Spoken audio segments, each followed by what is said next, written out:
Good morning friends. आज मैं आपको क्लास 10th का मैथ प्रोबेबिलिटी प्रायिकता का लेसन 14.1 का एग्जाम्पल नंबर 3 लेके आया हूं। इसमें क्या दिया है, मान लीजिए हम एक पासे को एक बार फेंकते हैं। पासा अगर आपको नहीं मालूम होगा तो आप लूडो की गोटी पकड़ लीजिए। लूडो की गोटी को जब हम फेंकते हैं, लूडो के गोटी में 1 आता है, 2 आता है, 3 आता है, 4 आता है, 5 आता है और 6 भी आता है। ठीक है, तो लूडो की गोटी पकड़ के हम चलते हैं पासे की गोटी ज्ञात करने के लिए। ठीक है, तो इसमें क्या होता है, अब यहां पे क्या दिया है, जैसे उसको सभी संभव परिणामों की संख्या पहले मैं लिख लेता हूं। सभी संभव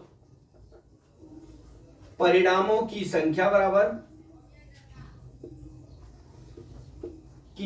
बराबर क्या हो जाएगी हमारा,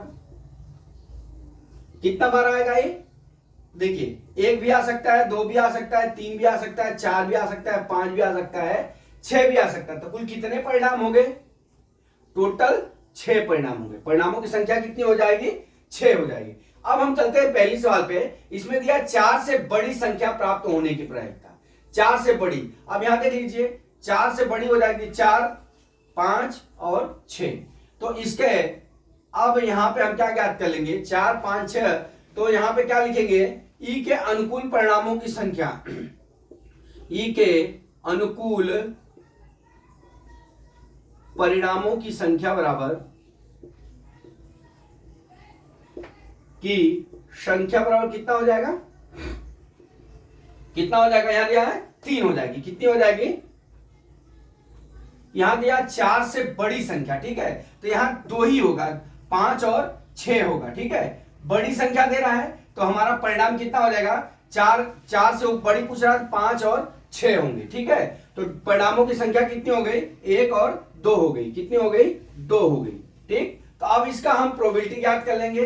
पीई बराबर, प्रोबेबिलिटी बराबर कितना हो जाएगा, कुल परिणामों की संख्या कितनी हो गई, 2 हो गई, और अनुकूल परिणामों की सभी जो संभव परिणामों की संख्या 6 हो गई। तो अब काट लीजिए, 2 1 2, 2 3 या 6 बराबर कितना हो गया, 1/3। पहले की प्रोबेबिलिटी कितनी हो जाएगी, 1/3 हो जाएगी।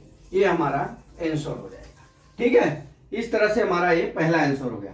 अब दूसरा देख लीजिए, सूत्र हमारा यही लगेगा, मैं डैश मार देता हूं, आप लिख लेना वही सूत्र। ई के सभी अनुकूल परिणामों की संख्या बटा सभी संभव परिणामों की संख्या। ठीक है, अब यही सूत्र आप यहां लिख लेना। अब यहां क्या दे रहा है, 4 से छोटी उसके बराबर संख्या प्राप्त होने की प्रायिकता, 4 से छोटी या उसके बराबर। ठीक है, तो अब हम यहां पे निकालते हैं सभी संभव परिणाम, तो 6 हो जाएगा। सभी संभव परिणाम कितना हो जाएगा, सभी संभव परिणाम 6 हो जाएगा। ठीक है, अब यहां पे क्या हो जाएगा, 4 से, अब यहां पे क्या निकालना है, 4 से छोटी, ये मत लिखिए, आप खाली लिख लीजिए ई के अनुकूल परिणामों की संख्या, ई के अनुकूल परिणामों की संख्या बराबर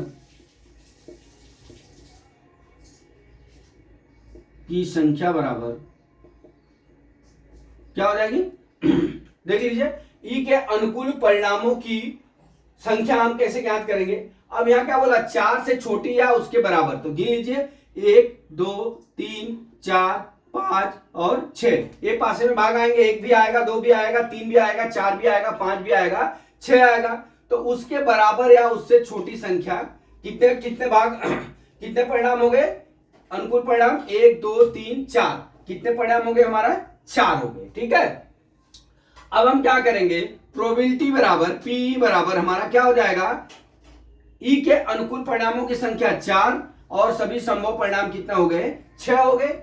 अब इसको काट लीजिए, 2 दूना 4, 2 3 या 6। पी बराबर कितना हो जाएगा हमारा, प्रोबेबिलिटी बराबर 2/3 हो जाएगा। ये हमारा आंसर आ गया। तो दोस्तों, इस तरह से इस सवाल का हमने सॉल्यूशन निकाल लिया। आशा करता हूं कि ये सवाल तीसरी समझ में आ गई होगी। अगला सवाल मैं कल फिर लेके आता हूं। जय मां सरस्वती, जय भारत माता, जय जवान, जय किसान।